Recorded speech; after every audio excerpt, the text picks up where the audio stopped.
Un saludo para los pregoneros de todo mi corazón.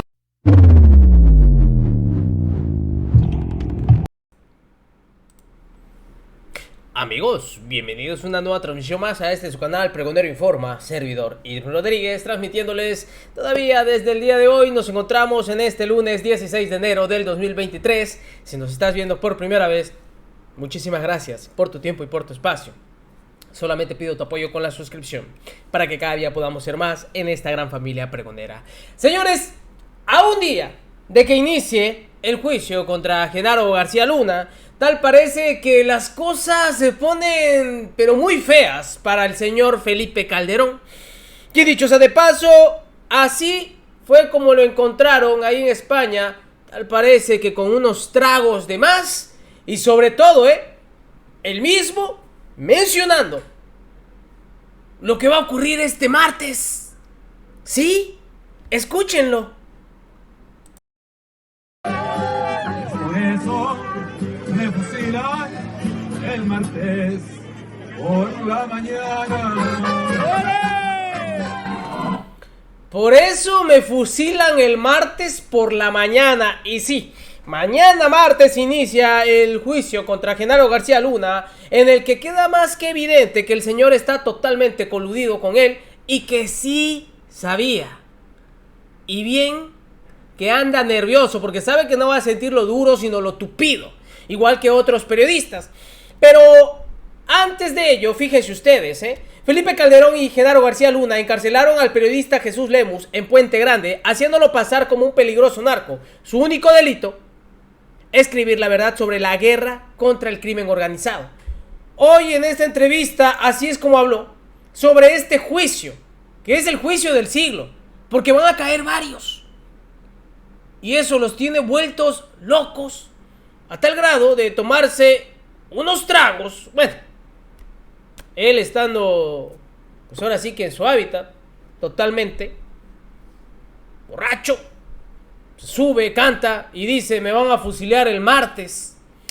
Pero también a un día sale este periodista y narra lo ocurrido sobre el señor Genaro García Luna y sobre el señor Calderón.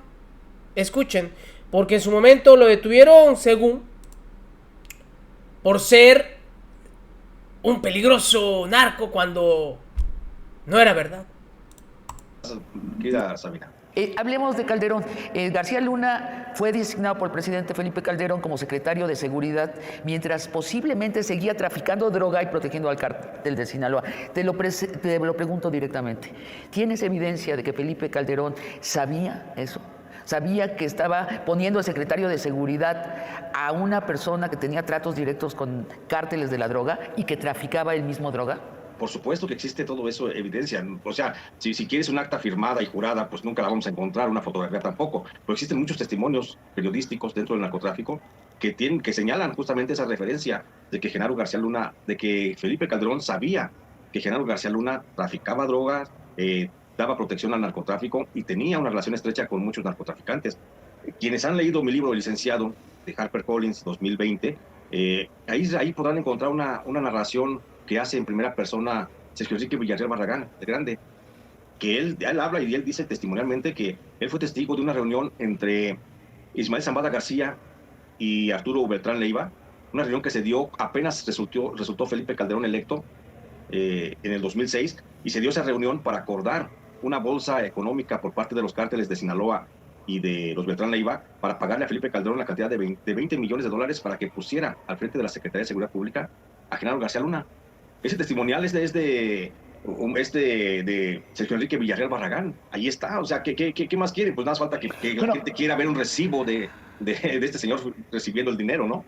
Oye, pero es que de verdad es un vuelco a la historia que nos hemos contado en los últimos años, porque no es que había una pequeña corrupción. Estamos hablando de que el presidente Felipe Calderón recibe 20 millones de dólares. Ahorita te preguntaré sobre los 5 millones de dólares que dice la Barbie que él le dio a Calderón. Y luego lanza la guerra contra el narco. O sea, luego, no durante. Luego dice, y ahora les vamos a inventar, les vamos a hacer un montaje, pero del tamaño del país. Exacto, es correcto lo que refiere. O sea, Felipe Calderón sabía y para cubrirse, tal vez para protegerse incluso de la misma historia de que un día fuera a ser señalado como está siendo señalado de estar coludido con el narcotráfico, por eso inventó su guerra contra el narcotráfico y por eso lanzó supuestamente a todas las fuerzas federales a combatir, cuando en realidad era frente a las cámaras de televisión y frente a los medios de comunicación combatía el narcotráfico, pero por debajo de la mesa recibía el dinero del crimen organizado, y eso ya está más que establecido periodísticamente. Falta nada más que se atrevan a establecerlo judicialmente. Jesús, en el juicio contra el Chapo, cuando el Chapo empezó a referirse a Peña Nieto, el juez interrumpió el juicio, y esto quiere decir que existe un trato entre el gobierno de México y el gobierno de Estados Unidos de no involucrar a las cabezas de Estado, seguramente atendiendo a preocupaciones de estabilidad nacional. ¿Tú crees que en este juicio que se avecina en enero, finales de enero, principios de febrero en la ciudad de Nueva York, van a hacer lo mismo? ¿Van a seguir protegiendo los gringos a las cabezas de Estado mexicano? Dicho directamente, Fox y Calderón.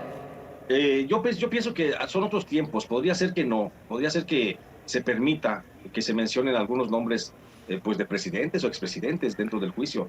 Recordemos que ya hay una testimonial de Alexis Cifuentes, un narcotraficante colombiano, que habla de que el Chapo Guzmán pues sobornó, y cito textualmente lo que dice, sobornó al presidente Peña Nieto y al actual presidente.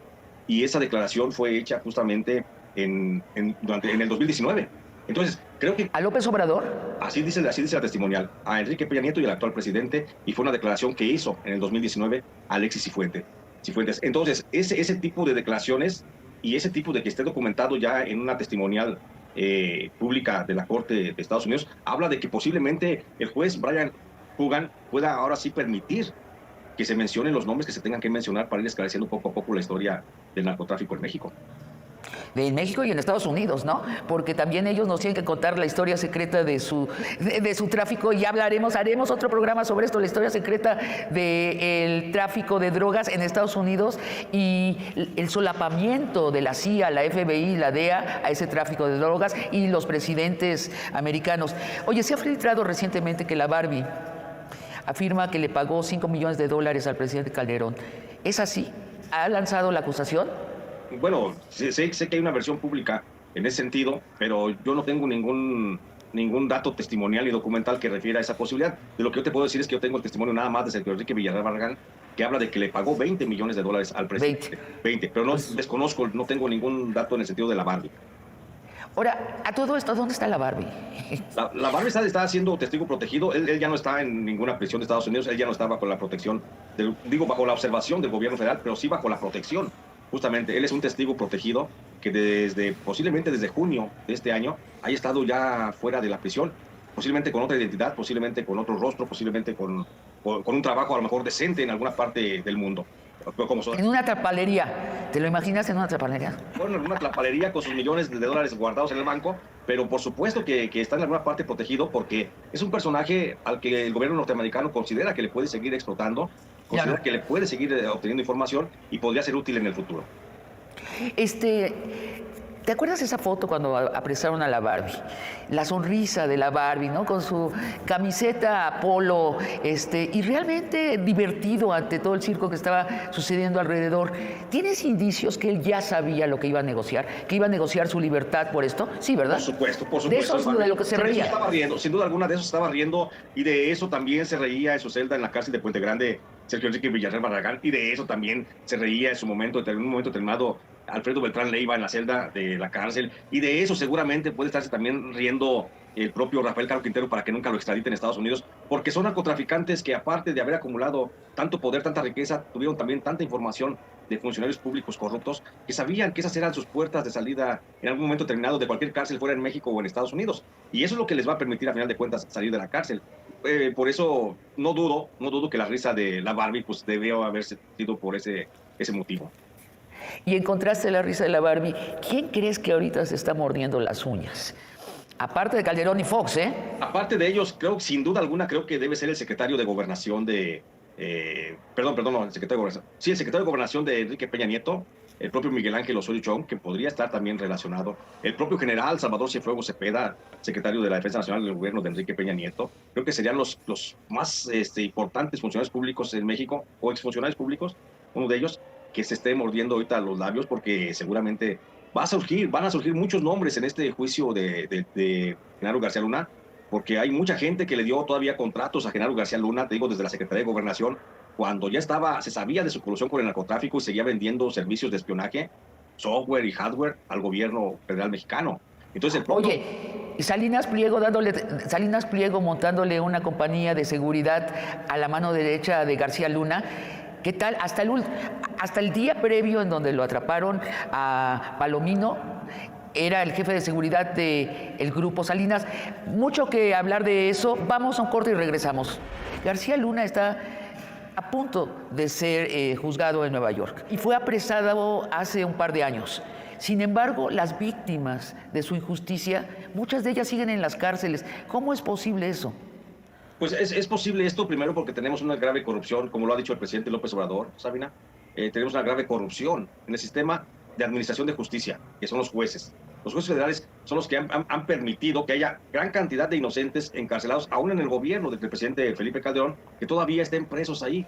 Yo te puedo hablar hasta desde mi caso, Sabina. Yo fui encarcelado cuando develé las relaciones que tenía la hermana de Felipe Calderón, Luisa María Calderón Hinojosa, que fue senadora, las relaciones que tenía ella con el jefe de los caballeros templarios, Servando Gómez Martínez Latuta.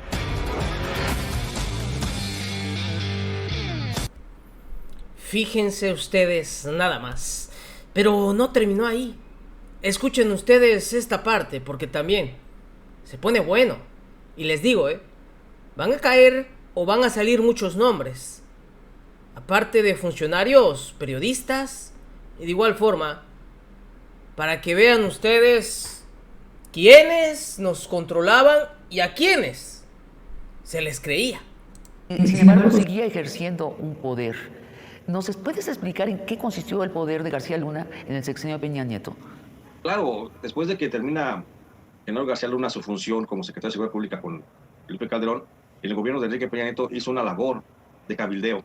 Él era un cabildero muy importante de algunas empresas transnacionales dedicadas a la venta de servicios de espionaje para el Estado mexicano, y él fue un promotor intenso de muchas empresas del gobierno israelí, perdón, no del gobierno, muchas empresas de origen israelita que se sentaron en México y que comenzaron a vender equipos de cómputo. Pegasus, por ejemplo, pues fue comprado justamente porque Genaro García Luna fue el que lo ofreció al gobierno mexicano y fue el que movió sus relaciones públicas para que fuera adquirido incluso en algunas ocasiones a sobreprecio ese software de espionaje. Entonces, esa fue la principal labor que hizo Genaro García Luna, conectar empresas transnacionales de espionaje con el gobierno mexicano a través de sus conexiones que tenía el propio secretario de Seguridad. Ahora, háblanos de Cárdenas Palomino, otro, el lugarteniente de Genaro García Luna. Si es culpable de lo que se le culpabiliza a García Luna, Palomino era su mano ejecutora.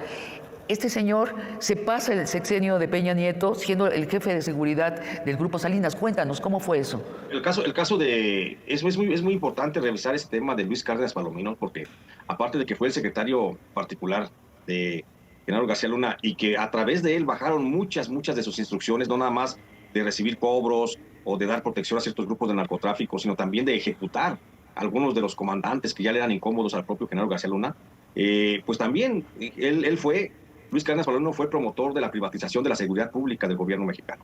Él fue el que gestionó con el propio Genaro García Luna la creación de una ley para crear empresas privadas a las cuales se les diera la posibilidad de vender servicios de seguridad al mejor postor.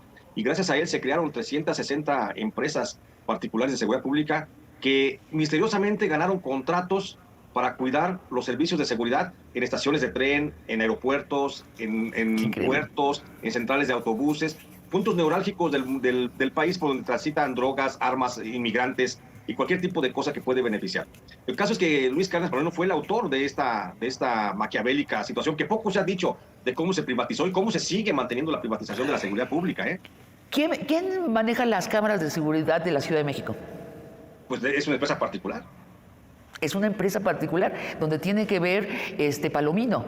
Bueno, es asombroso, ¿no? No, es que Luis Cárdenas Palomino también cuando permite que se subvencione la seguridad pública, él mismo dice, yo quiero crear una empresa privada, y se asocia con el dueño de TV Azteca, del Grupo Azteca, este señor, se me va el nombre.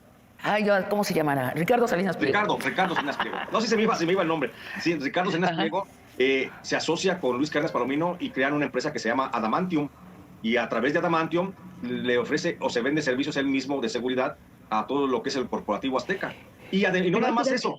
Sí, no nada más eso. Adamantium también se dedica a la prestación de servicios de algunas minas que tiene el grupo de Salinas Pliego, donde, por cierto, hay que decir, en esas regiones ha habido asesinatos de periodistas y ha habido asesinatos de defensores del medio ambiente que están en oposición a ciertas minas, como por ejemplo allá en Baja California, donde la mina Los Cardones, propiedad de este grupo de Salinas Pliego, pues ha causado la muerte, extrañamente, de ambientalistas, defensores de esa región, y donde están involucrados en las investigaciones primarias, al menos elementos del grupo Adamantium, Ahora, hay que entender la gravedad del asunto de que la Ciudad de México, la ciudad capital, sea vigilada, pero no por el Estado, sino por una empresa privada. Es decir, que nuestra seguridad está depositada en una empresa privada, pero también toda nuestra información. Podríamos de pronto tener un golpe de Estado de los privados al Estado mexicano con una facilidad tremenda, porque les hemos dado nuestra inteligencia. Sí, sin problema. Ese es el riesgo de la privatización. Y todo eso lo permitía y lo permitió los regímenes anteriores, para que ustedes se den cuenta de cómo tenían controlado todo. Mañana empieza un juicio, el que se ha denominado el juicio del siglo. Y no por nada alguien anda hasta las chanclas y citando algo que no lo deja dormir. Nos vemos en una siguiente emisión. Que sigan pasando un agradable día. Servidor Irving Rodríguez, transmitiéndoles desde su canal. Recuerden, la información está ahí y depende de todos nosotros el pregonarla. Nos vemos en una siguiente emisión.